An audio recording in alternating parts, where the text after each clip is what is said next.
मारे आया आया आया हरे संत पावना आया, हरे संत पावना आया, हरे आया आया आया हरे संत पावना आया। मैं पाटू आज बधाई, मैं पाटू हमारे घर पर गंगा आई, हमारे घर पर गंगा आई, हमारी पड़ गई बेल सवाई, हमारी हो गई सुफल कमाई, हमारी पड़ गई बेल सवाई, हमारी हो गई सुफल कमाई। मारे आया रे आया आया, मारे आया रे आया आया हरे संत पावना आया, हरे संत पावना आया, हरे आया आया आया हरे संत पावना। ऊपर चढ़ मारू हेलो, मैं ऊपर चढ़ मारू हेलो, मैं कर लूं सब जग भेलो, मैं कर लूं सब जग भेलो। कोई आओ रे भाई आओ, ये जीवन सफल बनाओ, कोई आओ रे भाई आओ, ये जीवन सफल बनाओ।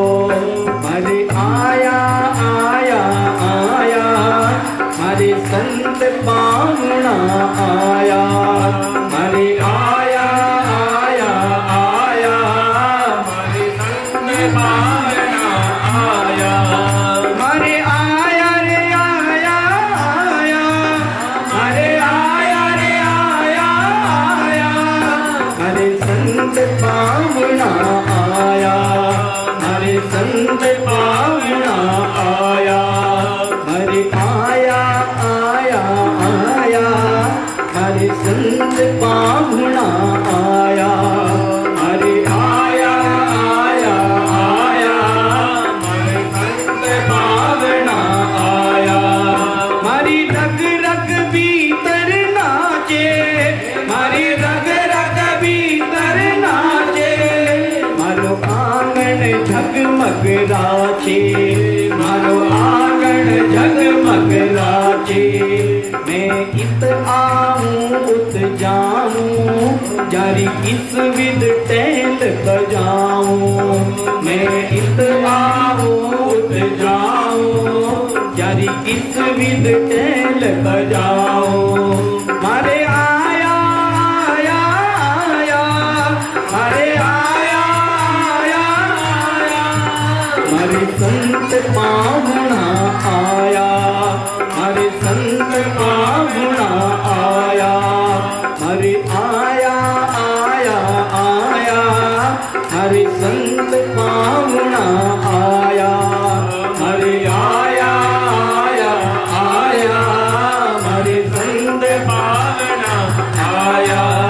ये तो रस बरसावण आया, ये तो रस बरसावण आया, संग हरि भक्ता ने ल्याया, संग हरि भक्ता ने ल्याया।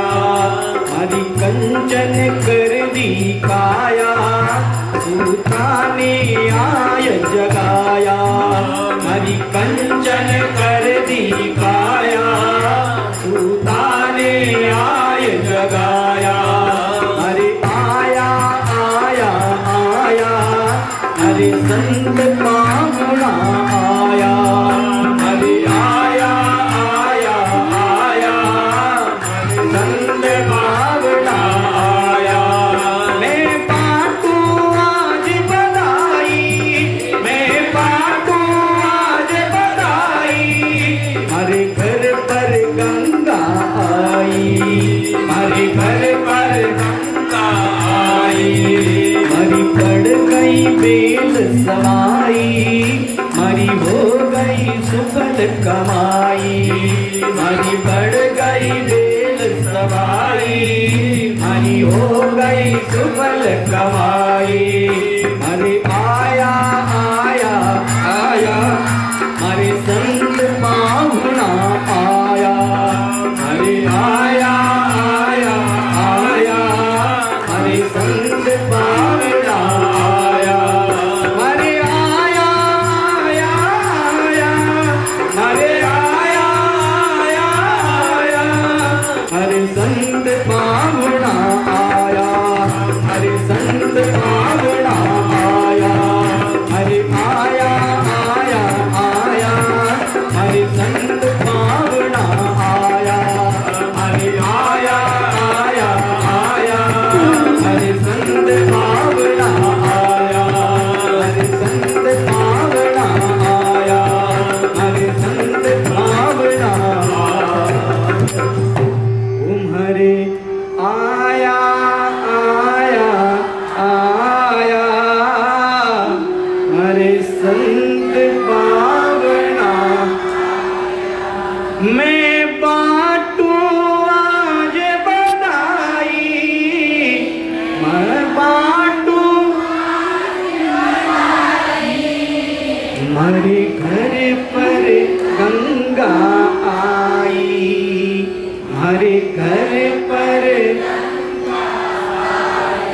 हमारे आया आया आया हरे संत पावना आया।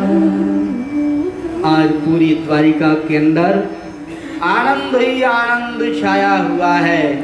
नारद जी महाराज भगवान के भक्तों के साथ पधारे हैं। आहा, द्वारिका वाले श्री नारद जी महाराज का भव्य स्वागत करते हैं, सम्मान करते हैं और कहते हैं आहा, आज तो हमारे घर में साक्षात गंगा ही आ गई। अरे आज तो हमारी बेल ही बढ़ गई। अरे आज तो हमारी कमाई सफल हो गई। ऊपर चढ़ मारूं हेलो, अरे मैं कर लूं सब जग भेलो। अरे कोई आवो रे भाई आवो थे, जीवन सफल बनाओ। मैं तो सब लोगों ने बुलाऊं भरे भाई आओ। नारद जी महाराज एड़ा संत आया है, अरे एड़ा संत गड्ढे पड़िया है, करो यारा दर्शन कर लो।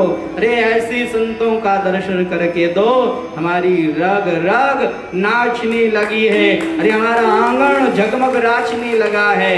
अरे मैं तो इत आऊं उत जाऊं, यारी किस विध टहल बजाऊं। मैं तो रस बरसावन आया, अरे हरि भक्ता ने संग ले आया। मारी कंचन कर दी काया, सूता ने आय जगाया। आज तो संत महापुरुषों का दर्शन करके हमारी काया ही कंचन हो गई है और आज इन्होंने हमें सूते हुए को जगाया है। देखिए हम सब लोग सो रहे हैं, हमें कौन जगाता है? हमारे संत महापुरुष ही हमें जगाने वाले हैं। इसीलिए कहा है सतगुरु आय जगाया मारा बाईड़ा, जगाया मारा बाईड़ा। राम राम बोलो रे, सतगुरु आय जगाया मारा बाईड़ा, जगाया मारा बाईड़ा। राम राम बोलो रे, राम राम बोलो रे भाई, राम राम बोलो, राम राम बोलो रे भाई, राम राम बोलो। हरा कियोड़ा करम कट जावे मारा बाईड़ा, जावे मारा साथीड़ा। राम राम बोलो रे, हरा कियोड़ा करम कट जावे मारा बाईड़ा, जावे मारा साथीड़ा। राम राम बोलो रे, राम राम बोलो रे भाई, राम राम बोलो, राम राम बोलो रे भाई, राम राम बोलो। राम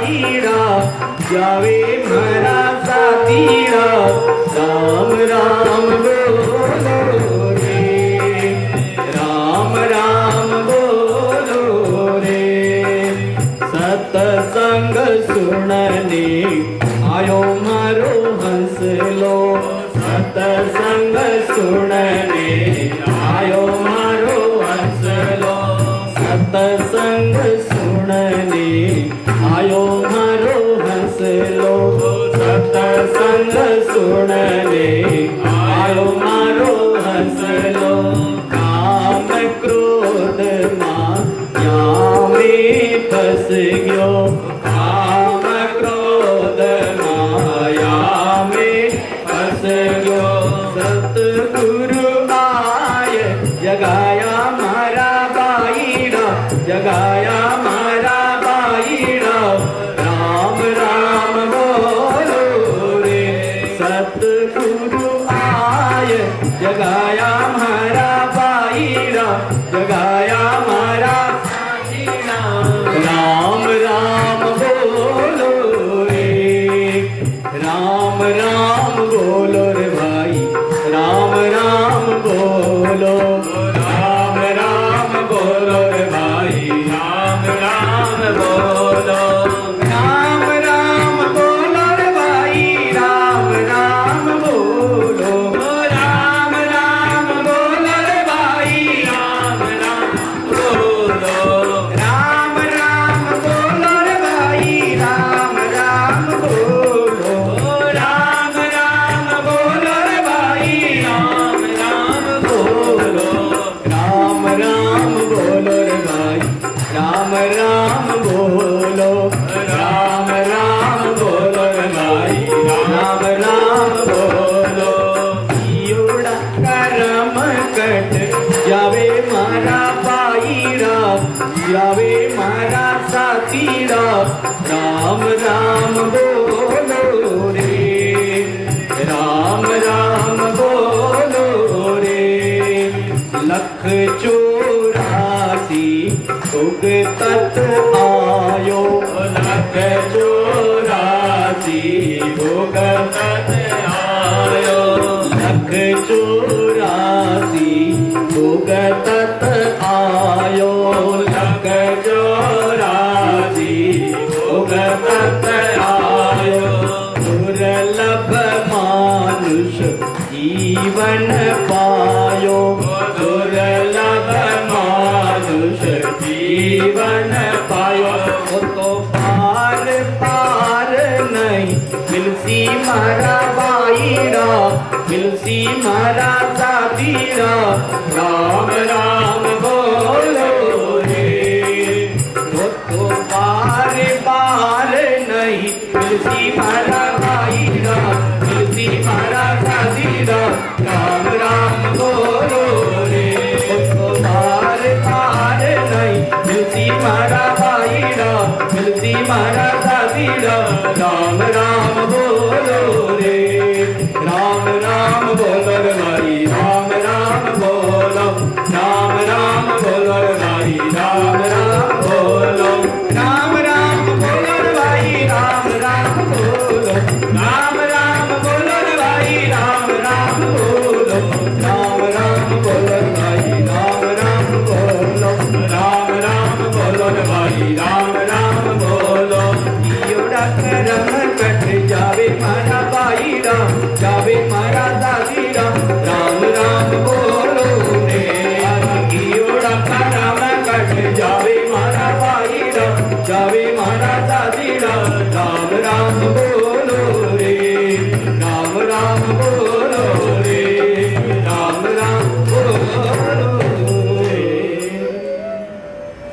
सतगुरु ही हमें जगाने वाले हैं संत महापुरुष ही हमें जगाने वाले हैं हम लोग तो सो रहे हैं मस्त नींद सो रहे हैं हम कैसी नींद सो रहे हैं कहा मोह रूपी नींद में सारे संसार के लोग सोए हुए हैं मोह निशा सब सोवन हारा मोह निशा सब सोवन हारा, देखहि स्वपन अनेक प्रकारा, देखहि स्वपन अनेक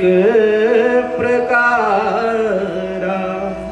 मोह रूपी रात्रि के अंदर सबके सब लोग सो रहे हैं और सोकर के क्या कर रहे हैं? कहा सोकर के तरह तरह के स्वप्न देख रहे हैं। कोई तो स्वप्न में करोड़पति बन जाता है और बहुत अच्छा बंगला बना लेता है और उस बंगले के अंदर एयर कंडीशन रूम के अंदर सोता है। अरे वाह बढ़िया, कितनी कितनी ठंडी ठंडी हवा आवे, लेकिन नींद खुलता ही भाई बढ़ती बाजे। देख ही स्वप्न अनेक प्रकार, तरह तरह के व्यक्ति स्वप्न देखता है। देखिए जो भी हम स्वप्न में देख रहे हैं सबका सब मिथ्या है, व्यर्थ है। देखिए स्वप्न में और हमारी जिंदगी में क्या फर्क है। स्वप्न में हम जो देख रहे हैं उसके साथ हम आनंद ले रहे हैं, लेकिन अगर हमारी आंख खुल जाए तो सारा का सारा मिट जाता है, गायब हो जाता है, व्यर्थ हो जाता है। लेकिन हमारी जिंदगी में जो हम देख रहे हैं वह मिथ्या है। जागते हुए जो हम देख रहे हैं वह सब का सब मिथ्या है। और जैसे ही ये धौंकनी बंद हुई, जैसे ही आंख बंद हुई कि सारा का सारा गायब हो जाता है। स्वप्न में आंख खुलने पर गायब होता है और हमारी जिंदगी में आंख बंद करने पर सबका सब गायब हो जाता है। इस संसार में सबके सब लोग मोह रूपी रात्रि में सो रहे हैं, तो कौन जागता है? कहा एही जग जामिनी जागहि जोगी, एही जग जामिनी जागहि जोगी, परमारती प्रपंच वियोगी। इस रात्रि के अंदर वही जागता है। कौन? कहा जो परमारती है और जो प्रपंच का वियोगी है, जो संसार के प्रपंच में नहीं पड़ता, जो संसार की प्रवृत्ति में नहीं पड़ता, वही इस संसार के अंदर जाग रहा है और वही योगी है। और जो ऐसा योगी होता है वही निर्वाण ब्रह्म को प्राप्त करता है। ऐसा ब्राह्मी स्थिति पार्थ नैनाम प्राप्य विमुह्यति, स्थित्वास्याम अंत काले भी ब्रह्म निर्वाण मृच्छति। जिस निर्वाण ब्रह्म को प्राप्त करने के लिए भगवान ने गीता में अर्जुन को आज्ञा दी है, उस निर्वाण ब्रह्म को ऐसा योगी प्राप्त कर लेता है। और ऐसे निर्वाण ब्रह्म को प्राप्त करने के बाद में फिर इस संसार के अंदर उसे कैसा भी बड़े से बड़ा दुख आ जाए वह विचलित नहीं कर सकता है। यम लब्ध्वा चा परम लाभम मन्यते नाधिकम ततः, ऐसा लाभ प्राप्त कर लेता है कि उस लाभ की प्राप्ति के बाद में संसार का सारा लाभ उसे तुच्छ दिखाई देता है। संसार के लाभ में उसकी रुचि ही नहीं होती, उसकी प्रवृत्ति ही नहीं होती। यम लब्ध्वा चा परम लाभम मन्यते नाधिकम ततः। जैसे हम लोग बचपन में खेल कूद में मस्त होते थे और उस समय में अगर हमें कांच का टुकड़ा भी मिल जाता तो हम उस कांच के टुकड़े को भी संजो करके रखते थे। हम कहते थे देखो देखो हमारे पास में ये हरा कांच है, कोई कहता हमारे पास में लाल कांच है। उन कांचों को देख करके और एक आंख बंद करके हम उनके अंदर देखते और कहते देखो देखो हमें सब हरा दिखाई दे रहा है, कहते देखो देखो हमें सब लाल दिखाई दे रहा है। हम कितने राजी होते थे, कितने प्रसन्न होते थे। लेकिन बचपना बीता तो वह सब चीजें हमें तुच्छ लगने लगती है। अब क्या हम उन कांचों की तरफ देखते हैं, हम सोचते हैं कि अरे वो तो बचपन था, बचपन की बातें अलग थी। बचपन में हम ना समझते, अरे कांच ही कोई मूल्यवान होता है, कांच का भी कोई महत्व होता है।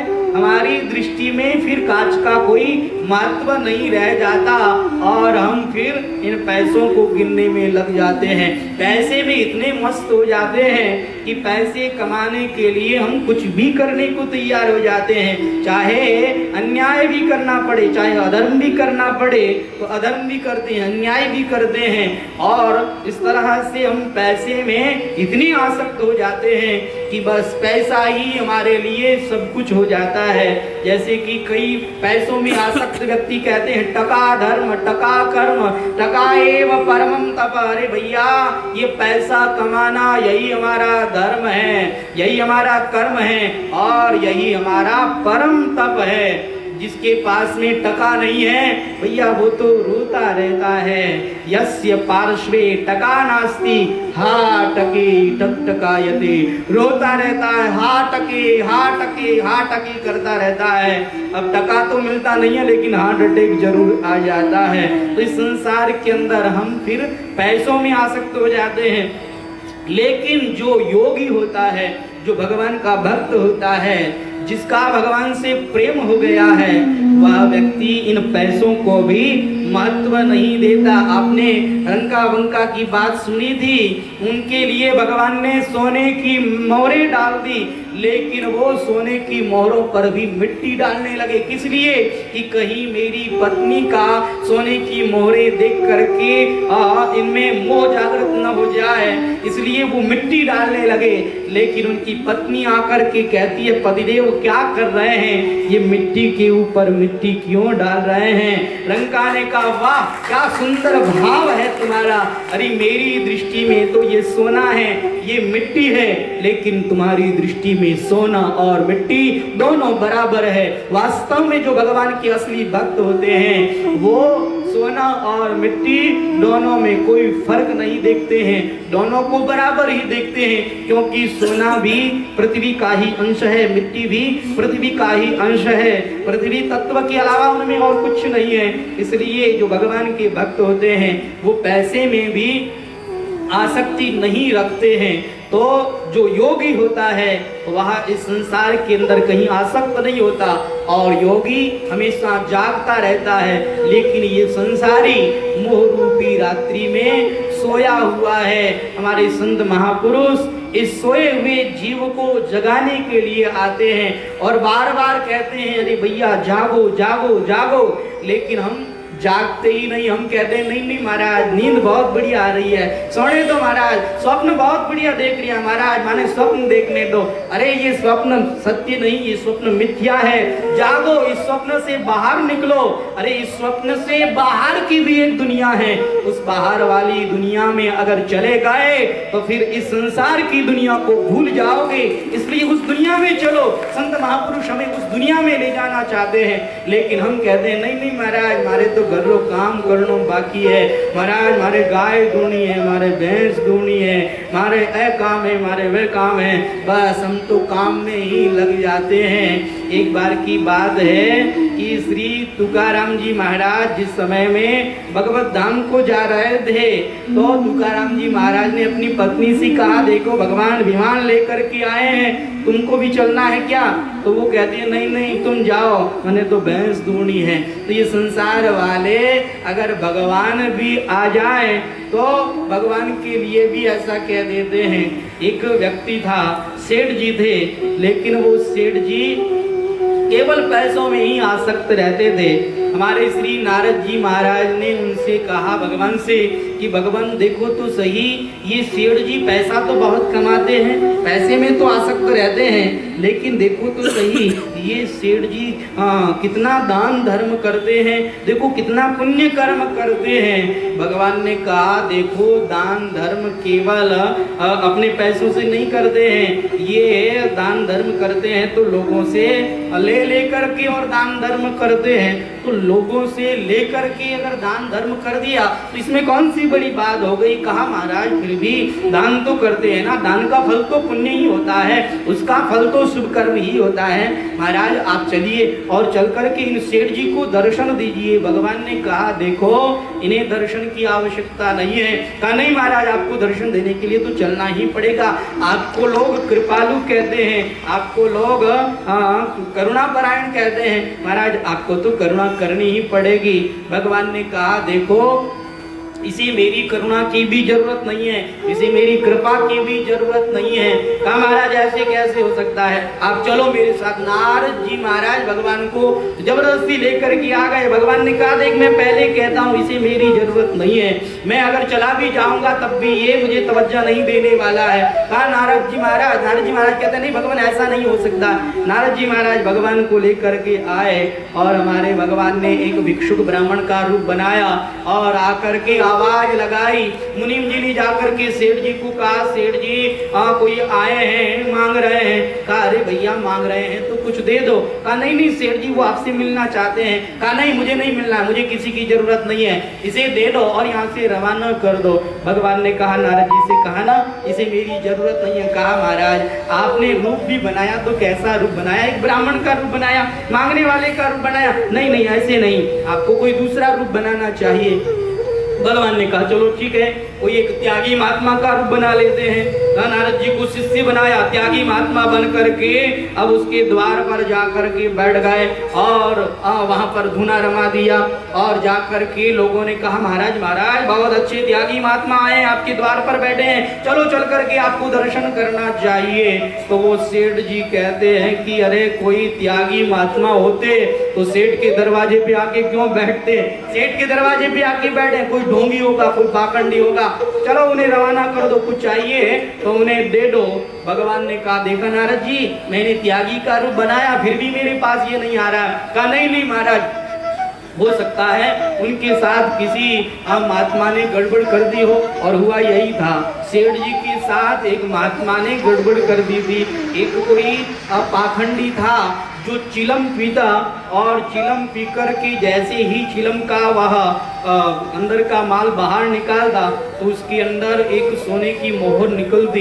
इस तरह से वो गांव गांव में जाता और गांव गांव में सब जगह चर्चा हो गई, अरे बड़े उच्च कोटि के महापुरुष हैं, चिलम पीते हैं तो उनकी चिलम में सोने की मोहर निकलती है। तो इस तरह से 40-50 गाँव में वो घूमे तो सेठ जी के कान में भी बात पहुंची। सेठ जी ने कहा अरे वाह ऐसे महात्मा को तो बुलाना चाहिए। सेठ जी ने महात्मा को बुलाया, घर में बुला करके भोजन कराया और उन्होंने चिलम पी तो उनके चिलम में भी सोने की मोहर निकली। आप तो सेठ जी बड़े राजी हुए।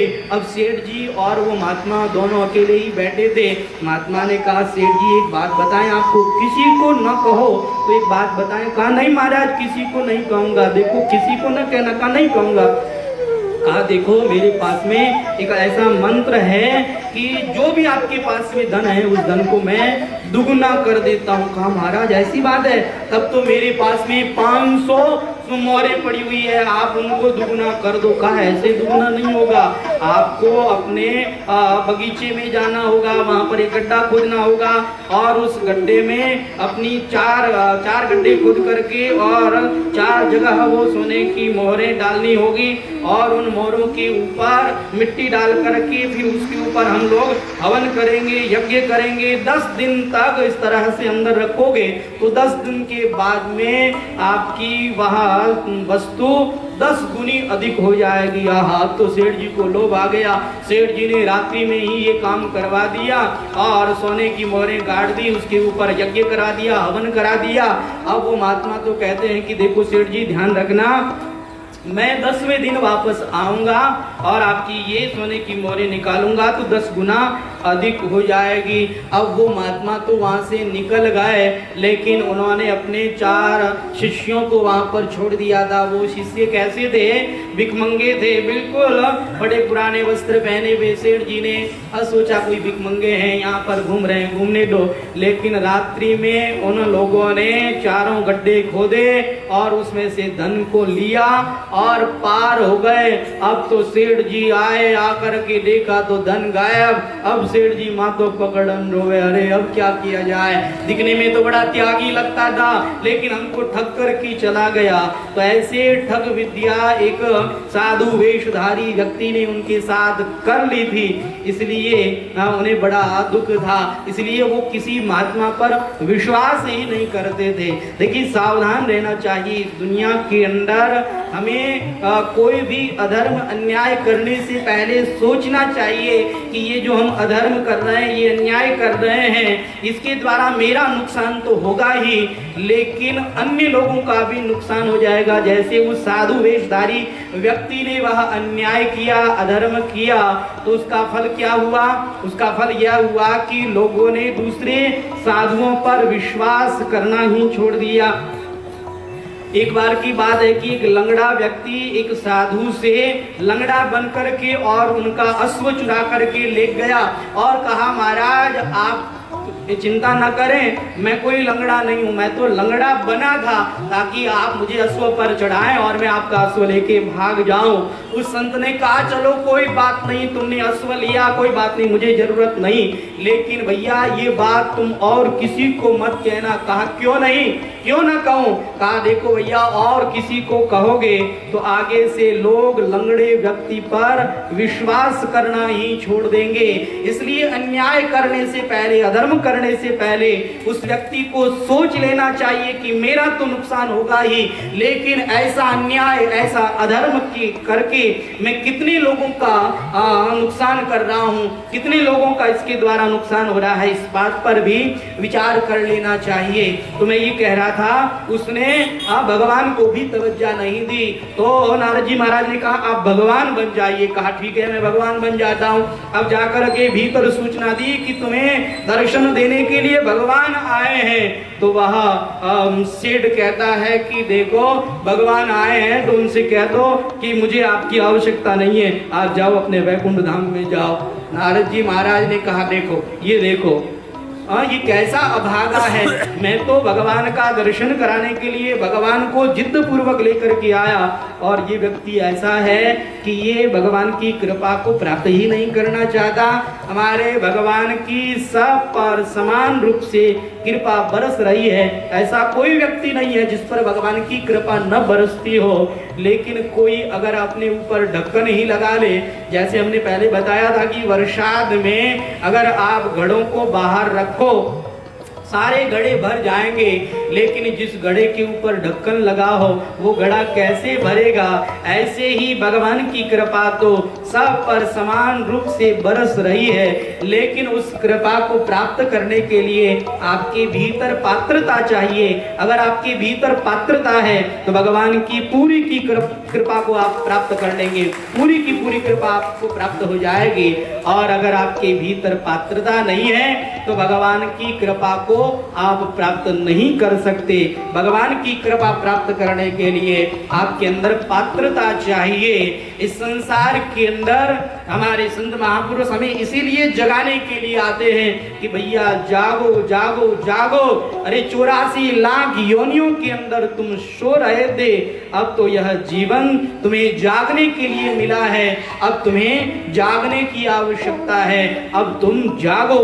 क्योंकि मानव जीवन एक ऐसा जीवन है कि इस मानव जीवन के द्वारा हम 84 लाख योनियों में भी जा सकते हैं, और इस मानव जीवन के द्वारा हम भगवान को भी प्राप्त कर सकते हैं। इस मानव जीवन के द्वारा हम जन्म मरण के चक्कर से छुटकारा भी पा सकते हैं। ये मानव जीवन बड़ा ही दुर्लभ जीवन है। इस मानव जीवन को हमें सावधानी के साथ में व्यतीत करना चाहिए। इस मानव जीवन का समय सावधानी के साथ में अगर हमने व्यतीत किया, अगर हमने अपने किरदार को ठीक ढंग से निभाया तो भगवान हम पर राजी होंगे। अगर हमारे से मानव जीवन में कोई त्रुटि भी रह गई तो हमें भगवान वापस मानव जीवन ही देंगे। इसलिए मानव जीवन के समय का हमें सदुपयोग करना चाहिए। भगवान की कृपा को प्राप्त करने के लिए हमें पात्रता लानी चाहिए और भगवान की कृपा को प्राप्त करने के लिए वह पात्रता हमें सत्संग के अंदर मिलती है, संतों के सानिध्य से मिलती है। भगवान की कृपा अगर चाहिए तो संतों का सानिध्य प्राप्त करें, धर्म ग्रंथों को पढ़ें। बोलिए आनंद कंद भगवान की, श्रीमद् भागवत महापुराण की, श्री सुखदेव भगवान की, श्री परीक्षित जी महाराज की, सर्व संत महात्माओं की। बड़ी ही खुशी की बात है कि हमारे बीच में मदन जी पुगलिया बच्चों की मंडली के साथ में पधारे हैं। एक बार आप तालियों की गड़गड़ाहट के साथ में आपका स्वागत करें, सम्मान करें। देखिए, मैंने आपको बताया था पहले भी कि बच्चों को आपने बहुत अच्छे संस्कार दिए हैं। हमारे मदन जी पुगलिया हमारे पूज्य महाराज श्री के बहुत पुराने सत्संगी हैं और आप समाज सेवा में, संत सेवा में, गो सेवा में बढ़ चढ़ करके भाग लेते हैं और आपकी एक हृदय की भावना है कि हमारे भारतवर्ष में जो भी बच्चे हैं इन बच्चों को संस्कारित किया जाए, क्योंकि बच्चे ही भारत के भविष्य हैं। बच्चे अगर संस्कारित होंगे तो अपने आप इस भारतवर्ष के अंदर जो भी ये भ्रष्टाचार हो रहा है, ये जो करप्शन हो रहा है, ये सब बंद हो जाएगा। आज बच्चों के अंदर संस्कार देने वाला कोई नहीं है। पुराने जमाने में गुरुकुल में शिक्षा दी जाती थी, संत महापुरुष शिक्षा देते थे, लेकिन आजकल के समय में गुरुकुल बंद हो गए और गुरुकुल के बंद होने के कारण अब बच्चों के अंदर संस्कार नहीं रहे। परंतु हमारे मदन जी पुगलिया, आपको हम बहुत बहुत धन्यवाद देते हैं जो कि आप बाल संस्कार शिविर का यह प्रोग्राम करते हैं और बच्चों को बहुत अच्छे अच्छे संस्कार देते हैं। इन बच्चों ने क्या क्या सीखा है आपको ये बच्चे बताएंगे। हाँ, इन्होंने बहुत अच्छी अच्छी हमारे पूज्य महाराज श्री की बातें सीखी है और श्रीमद् भगवत गीता के श्लोकों को सीखा है। तो आपने संस्कार के अंदर क्या क्या सीखा है वो सब बातें अब आपको बताई जाएगी। मैं आपसे क्षमा चाहता हूँ, समय ज़्यादा हो गया है, लेकिन आप सब लोगों से आग्रह है, आज तक मैंने आपको कोई आग्रह नहीं किया है, आज ही आग्रह किया कर रहा हूँ आपसे कि आप लोग समय का ख्याल न करें, घड़ी की ओर नहीं देखें। बहुत अच्छा प्रोग्राम होगा, आप सब लोग ध्यान पूर्वक श्रवण करेंगे, कोई भी उठेगा नहीं, कोई भी यहाँ से जाएगा नहीं। माताओं, बहनों और भाइयों से हाथ जोड़ करके अनुग्रह कर रहा हूँ, विनती कर रहा हूँ, कोई भी उठना नहीं। बहुत अच्छा प्रोग्राम होगा, बच्चे बहुत अच्छी प्रस्तुति देंगे और मैं अब निवेदन कर रहा हूँ मदन जी से कि अपना यह प्रोग्राम शुरू करें।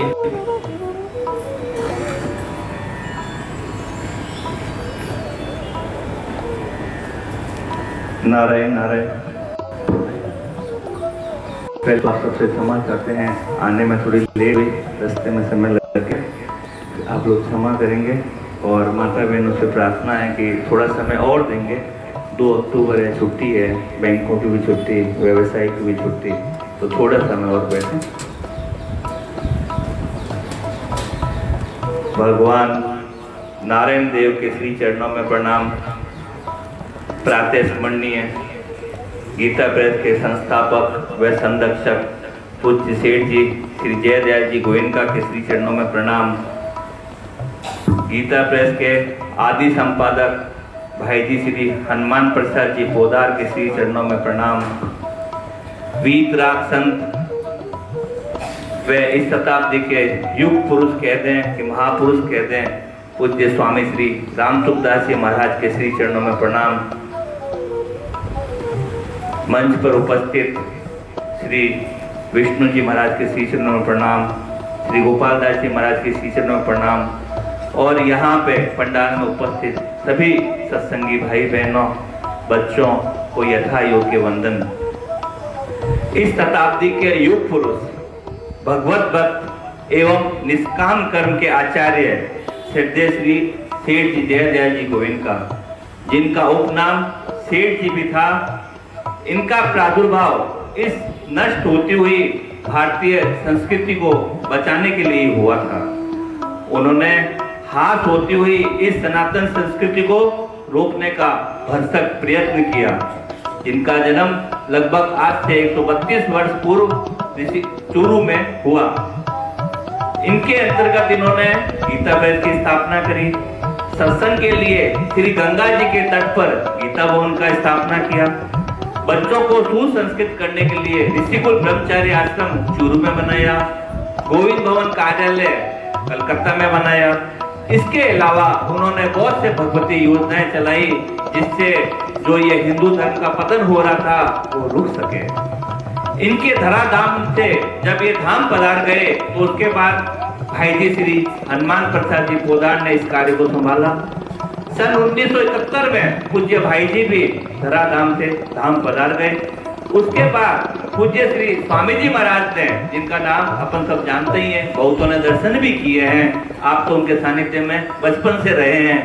उन्होंने इस कार्य को इतना ज्यादा सेठ जी के संकल्प को आगे बढ़ाया कि अपना आजीवन देकर भी सेठ जी ने जो पौधा लगाया उसको वट वृक्ष बना दिया स्वामी जी महाराज जी। पर बंधुओं, कितनी शोचनीय स्थिति है। अभी युग के प्रभाव से हमारे समाज में संस्कारों का अत्यंत अभाव होता जा रहा है। हम भौतिक उन्नति तो कर रहे हैं, पर अपनी जो आध्यात्मिक संस्कृति है, आध्यात्मिक विरासत है, सनातन संस्कृति है, वो हम भूलते जा रहे हैं। आध्यात्मिक दृष्टि से भारत देश का भविष्य ज्यादा उज्जवल नहीं दिख रहा है। इस टीवी व मोबाइल की संस्कृति ने, इस वेस्टर्न कल्चर ने हमारी युवा पीढ़ी व हमारे आज के बच्चों को संस्कारहीन व दिशाहीन कर दिया है। पूज्य महाराज जी कई बार सत्संग में कहते थे, भोगेश्वरे प्रसक्ता नाम, भोग भोगना और संग्रह करना, बस अब यही काम रह गया और अधिकांश लोग इसी में लगे हैं। उन्हें मानव जीवन का महत्व ही पता नहीं है। हमारे महापुरुषों ने तो हमारा काम, अपना काम कर दिया, लेकिन क्या इन महापुरुषों की सोच हमारे को ये स्वयं प्रेरणा नहीं देती कि हम सब लोग भी इस भगवतीय कार्य को अपना सर्वस्व देकर भी आगे बढ़ाएं, इस सनातन संस्कृति की रक्षा करें। इसी बात को ध्यान में रखते हुए भगवत कृपा व संतों के संकल्प से जोधपुर नगर में गीता बाल संस्कार का निर्माण हुआ। इसके अंतर्गत बच्चों को सुसंस्कृत करना, व्यवहारिक कार्यों में निपुणता देना और ये बच्चे आध्यात्मिक रूप से ओतप्रोत होकर अपना व्यवहार निभाएं और अपने सनातन संस्कृति की रक्षा कर सके, इसका विशेष ध्यान रखा गया है। अभी इस संस्कार केंद्र में लगभग 2 जगह जोधपुर में चलता है, उसमें 250 बच्चे आते हैं। एकल क्लास चलती है, उसमें लगभग 150 बच्चे आते हैं और एक व्हाट्सएप ग्रुप भी बना गया है, जिसकी डिटेल आगे आपको बताएंगे हमारी बहनें जो साथ में आई हैं। उसमें भी लगभग 250 बच्चे जुड़े हुए हैं। तो इस संस्कार केंद्र में इन बच्चों को मुख्य रूप से गीता जी याद कराना, हरिनाम संकीर्तन, गंगा जी की महिमा, हमारी गाय माता का महत्व व अन्य जीवन उपयोगी बातें बताई जा रही है। इनके हृदय में संतों के प्रति प्रेम उतारने का प्रयास किया जा रहा है। इन बच्चों ने वह क्या सीखा और क्या सीखने का प्रयास कर रहे हैं, इसकी संक्षिप्त प्रस्तुति पूज्य महाराज जी की आज्ञा से हम आपके समक्ष दिखाने का प्रयास करेंगे। अतः आप सबसे निवेदन है कि धैर्य पूर्वक व शांति से इस प्रस्तुति को देखें। अगर आप सबको ऐसा लगे कि इस प्रकार के संस्कार हमारे देश के लिए, हमारे नगर के लिए अत्यंत आवश्यक है, तो आप भी अपने अपने क्षेत्र में ऐसे संस्कार केंद्रों का आरंभ करें, ताकि ये भारत देश पुनः विश्व गुरु बनकर पूरे संसार को रास्ता दिखा सके। बंधुओं, हमें तो केवल निमित्त बनना है, काम तो संतों की कृपा से ही होना है। मंच पर विराजमान पूज्य महाराज जी को पुनः पुनः प्रणाम, जिन्होंने अपना इतना अमूल्य समय हमें को दिया। आप लोगों को भी बोला, रोका है, तो अब मैं मेरे बच्चों से प्रार्थना करूंगी कि अब वो अपना कार्यक्रम आरंभ करें मंगलाचरण से। नारायण नारायण। थोड़ा माइक भैया और दे दो, 4-5 अगर है जितने।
ये मंगलाचरण है, इनके रोज होता है ये, जब भी क्लास चालू होती है।